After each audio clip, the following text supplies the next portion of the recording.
అందించాలని ఎస్ఎఫ్ఐ జిల్లా కార్యదర్శి ఎర్రల్ల మహేష్ డిమాండ్ చేశారు. భారత విద్యార్థి ఫెడరేషన్ తెలంగాణ రాష్ట్ర కమిటీ పిలుపు మేరకు శనివారం రాష్ట్ర వ్యాప్తంగా భారత విద్యార్థి ఫెడరేషన్ ఎస్ఎఫ్ఐ చేపట్టిన బంద్ ప్రశాంతంగా జరిగింది. హాస్టల్లో జరుగుతున్నటువంటి ఫుడ్ పాయిజన్ కానీ, అక్షయపాత్ర భోజనం నాణ్యత లేకపోవడం కానీ, అలాగే ఖాళీ ఉన్నటువంటి టీచర్ పోస్టులు భర్తీ చేయాలని చెప్పేసి, అలాగే విద్యార్థులు నెలకొన్నటువంటి సమస్యలు హాస్టల్లో కావచ్చు, అలాగే స్కూల్లో ఉన్నటువంటి సమస్యలను కూడా తక్షణమే పరిష్కరించాలని చెప్పేసి ఎస్ఎఫ్ఐ భారత విద్యార్థి ఫెడరేషన్ ఆధ్వర్యంలో బంద్ విజయవంతం చేయడం జరిగింది. ఫోటోలు ఒక 2-3 ఫోటోలు ఐక్య విద్యార్థి సంఘాల ఆధ్వర్యంలో బంద్ నిర్వహించడం జరిగింది. ఈ బంధులు ఎందుకోసం అని చెప్పేసి అంటే హాస్టల్లో ఉన్నటువంటి విద్యార్థులకు అరకొరగా పెంచినటువంటి మెస్ ఛార్జీలు సరిపోవడం లేదని చెప్పేసి, అలాగే అక్షయపాత్ర భోజనం సరిగ్గా నాణ్యతమైనటువంటి భోజనం రావట్లేదని చెప్పేసి ఈరోజు బంద్ నిర్వహించడం జరుగుతుంది.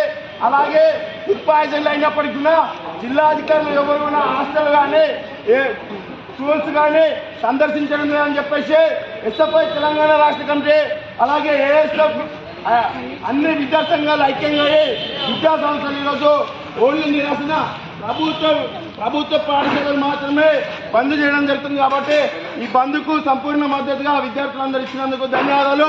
అలాగే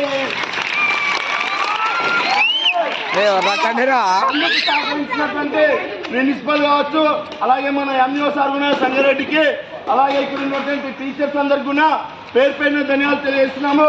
ఈ బంద్ను ఉద్దేశించేది ఎందుకోసం చేయని చెప్పేసి అంటే మీకు కూడా తెలియాలి కాబట్టి చెప్తున్నాం. ఫుడ్ పాయిజన్లో మన రాష్ట్రంలో దాదాపు 1 నెలలో 42 మంది విద్యార్థులు ఫుడ్ పాయిజన్తో బలయ్యారు. దాదాపు మన జిల్లాలో ఒక 4 అమ్మాయిలు హాస్టల్ పై నుంచి పడ్డారు, ఒక 2 అమ్మాయిలు చనిపోయారు మన జిల్లాలో. అలాగే రాష్ట్ర వ్యాప్తంగా తీసుకుంటే దాదాపు 16 మంది విద్యార్థులు చనిపోయారు ఫుడ్ పాయిజన్తోనే.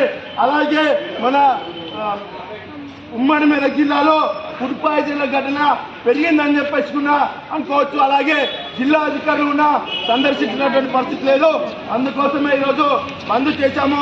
అక్షయపాత్ర భోజనం ఉంది, అందరు పేరెంట్స్ కూడా పనులలోకి వెళ్తారు కాబట్టి మీరు లంచ్ చేసి వెళ్ళే వాళ్ళు ఉంటే వెళ్ళచ్చు, లేదన్నా మేము ఇస్తామని చెప్పేసి అనుకుంటే మీరు వెళ్ళచ్చు. కానీ హాలిడే ఇస్తామని చెప్పేసి అక్కడ ఇక్కడ తిరగమాకండి, ప్రశాంతంగా మీ ఇంటికి వెళ్ళి రెస్ట్ తీసుకోండి తప్ప ఏదైనా హోంవర్క్ ఇన్కంప్లీట్ ఉంటే కంప్లీట్ చేసి పెట్టుకోండి. అక్కడిక్కడ ఫ్రెండ్స్తో పాటు తిరగకండి, ఓకేనా?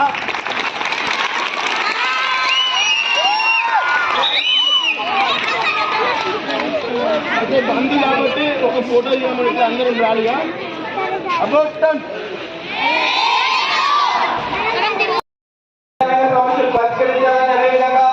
మీ పాఠశాలలో అక్షయపాత్ర ఫుడ్ సరిగ్గా రాకపోవడం వల్ల ఎంతో మంది విద్యార్థులు ఈరోజు అనారోగ్యం పాలయ్యారు రాష్ట్రంలో. దానికి సంబంధించి ఈరోజు ఎస్ఎఫ్ఐ ఏఐఎస్ఎఫ్ పలు వామపక్ష విద్యా సంఘాల ఆధ్వర్యంలో రాష్ట్ర వ్యాప్తంగా బంద్ నిర్వహించడం జరిగింది. అందులో ఎందుకంటే ఫుడ్ పాయిజన్ ముఖ్యంగా ఫుడ్ పాయిజన్ కావాలని ఈరోజు రాష్ట్ర వ్యాప్తంగా ప్రభుత్వ పాఠశాలలు మాత్రమే బంద్ ఉంది. ఎందుకంటే మీరు కూడా ఈరోజు భోజనం చేసి మేము కూడా మీతో పాటు భోజనం చేస్తాము, అందరికి భోజనం చేసిన తర్వాత ఇంటికి వెళ్ళాలని చెప్పేసి తెలియజేస్తాను. అదేవిధంగా మన ఎస్ఎఫ్ఐ జిల్లా ప్రధాన కార్యదర్శి మహేష్ మాట్లాడు.